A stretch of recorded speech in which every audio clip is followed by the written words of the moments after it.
Alright, get this. You're living your life as usual, but then suddenly all of that comes crashing down as the world as you know it comes to an end. You don't know how it all happens so fast, but now you must dig deep because it's either you do that or you die. Well, welcome to the post-apocalyptic landscape, where human life is different after a cataclysmic event. Morals have gone out of the window. Survival takes priority. Anime has a plethora of stories which employ this formula, and many exciting titles have come out of the post-apocalyptic trope. So many that we've made a list out of it, and we narrow it down for you for a top 10 post-apocalyptic anime. Enough introduction, the end of the world awaits in 10 different ways.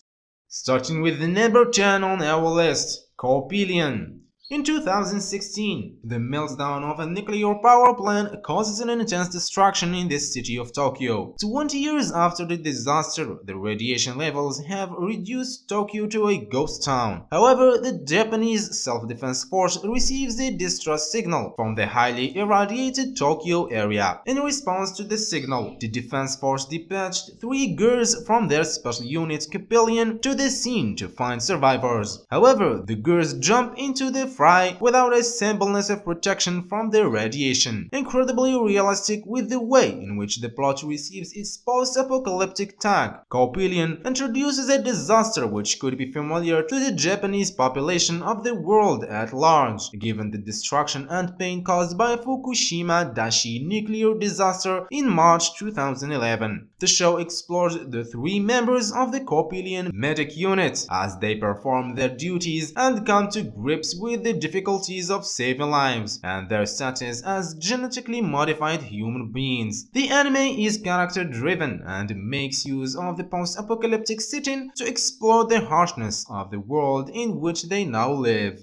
Number 9. Kabaneri of the Iron Fortress. The country of Hinomoto is going through an industrial revolution when zombie-like monsters known as Kabani arise and start attacking people. They can only be killed if their iron coat hearts are pierced, and they infect who they bite, transforming them into Kabani as well. Survivors have built stations to protect themselves from the monsters, and they all communicate through steam-powered locomotives called Haikyuu. Ikuma works in one of these stations and invents a weapon especially created to exterminate these Kabani. His station is attacked and most people killed or turned into monsters, and he finally has a chance to test his weapon. Kabaneri of the Iron Fortress is a very similar feel to Attack on Titan. Something suddenly happens and seemingly mindless monsters appear and threatens to destroy humanity. Fear and hate abound, but also mistrust, since you can't always tell when someone's been infected and your station or village could be the next one to go. Then there is corruption and of course a brave hero who will do anything in his power to bring humanity back from this apocalypse.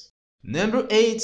God Eater. In the year 2071, the human race has been pushed to the point of extinction by the appearance of monsters known as the Aragami, which are immune to regular weapons. Desperate to find them off and reclaim their revenge land, humanity makes use of God Eaters, humans who have been plastered with oracle cells, which allows them to wield God Arcs, weapons capable of defeating the Aragami. Yutsuki Linka is one such a God Eater, working for the organization Fenrir in order to eliminate the Aragami once and for all. In a period which brought a few big-name CG animated titles to our watch list, God Eater is an anime which makes use of familiar tropes with their larger post-apocalyptic theme. This includes the walled city trope, which we've seen in titles such as Attack on Titan. God Eater is high-strung like any other show of this nature and does not hold back any of the darker element characteristics of post-apocalyptic plots in general. Number 7. Chrome-shelled Regios. In a post-apocalyptic world overrun with mutated beasts called Limbi-kun, or filth monsters, humanity is forced to live in a large mobile cities called Regios and learn to use special weapons called Diet by harnessing the power of Ki to defend themselves. In the academy city of Zualani, Lifon Al-Sif is hoping to start a new life and forget his past. However, his past has caught the attention of Karian Loss, the manipulative students' council president President, and Nina Entalk, a military arts student and captain of the 17th Military Arts Platoon, who instantly recognizes his abilities and decides he's the perfect candidate to join her group. However, with a secret past that won't leave him alone and unknown powers beyond normal, life on just might not take it. Number 6. Darling in the Franxx. In the distant future, humanity is on the brink of extinction after the emergence of giant monsters known as Klaxosaurs. Surviving humans live in a giant fortified cities known as plantations, where children are taught to pilot giant mecha known as Franxx, the only weapons effective against the Klaxosaurs. The Franxx are piloted in boy-girl pairs. Hero, an aspiring pilot who is dejected after failing his attitude test, runs into a mysterious horned girl in the forest. She introduces herself as 02, the codename of a fabled partner killer. Not long after meeting her, the plantation is subject to a Klaxosaur attack. However, 02's Franxx take heavy damage as she tries to engage and her partner is killed. With no one else in the scene, 02 invites Hero to pilot the Franxx alongside her, and together they defeat the Klaxosaurs. The encounter gives Hero the type of confidence reviving experience he needed, but at what cost?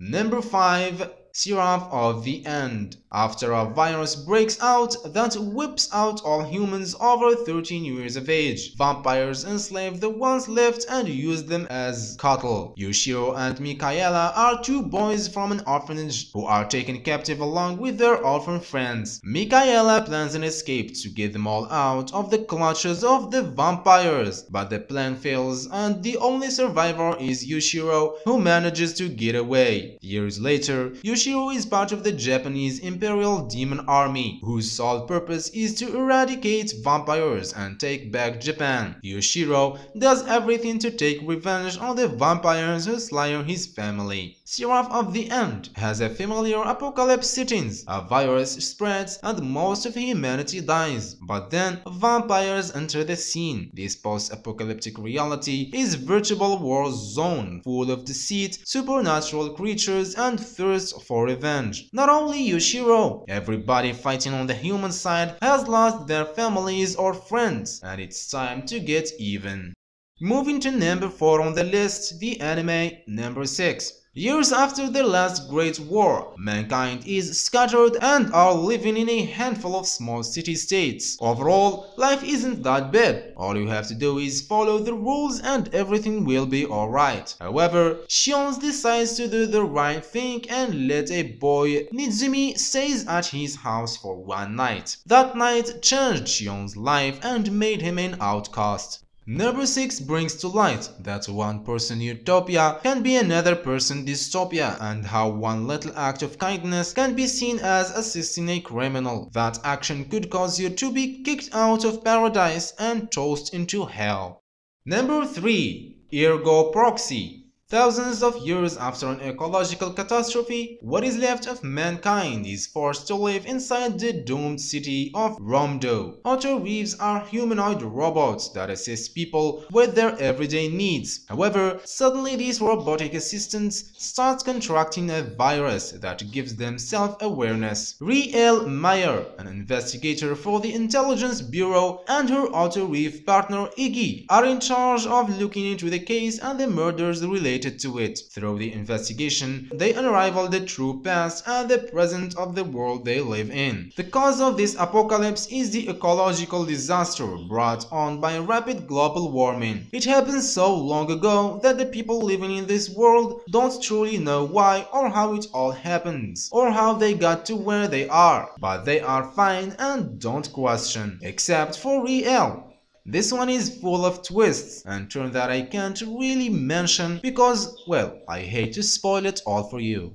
Number 2. Guilty Crown. The year is 2039, 10 years after the outbreak of the deadly apocalypse virus, which tore through Japan and subsequently the world in an event known as the Last Christmas. Japan has now fallen under the control of the GHQ, a military force dedicated to the restoration of the order. Funeral Parlor, on the other hand, is a guerrilla group led by a man named Tatsugami Gai, the purpose of which is to reclaim Japan from the tyrannical GHQ. Haikyu. Yuzuri Hainori, a member of Funeral Parlor, runs into the socially awkward Omashu during one of their operations, which inadvertently resulting in him receiving the power of kings, the ability to draw out the manifestations of individual's personality, or void. With such a power in his possession, Shu unwillingly becomes integral to the Funeral Parlor's opposition of the GHQ and must learn to control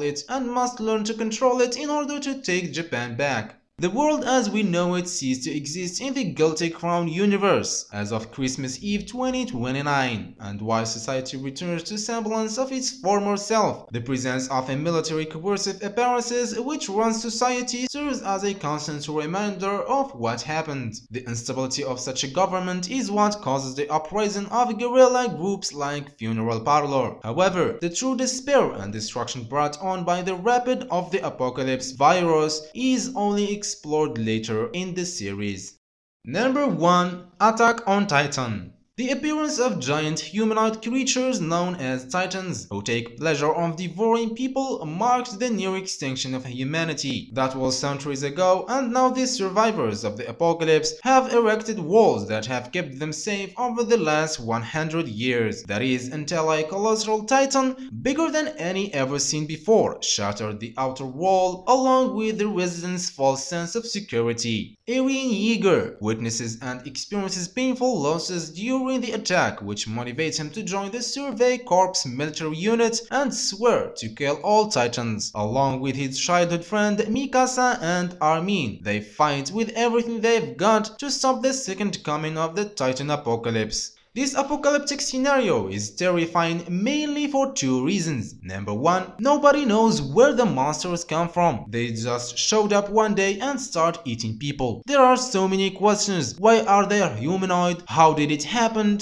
And why do they eat people? Number 2, they are gigantic human-looking creatures, which is creepy on its own. But also they eat smaller humans. The first time I watched Attack on Titan, I seriously got goosebumps when I saw the Titans. It has to be one of the best post-apocalyptic anime out there. And with that, we reach the end of our video. So if you like it, give it a thumbs up and share it with your friends. And if you're not subscribing to our channel yet, consider doing it now. See you in the next video.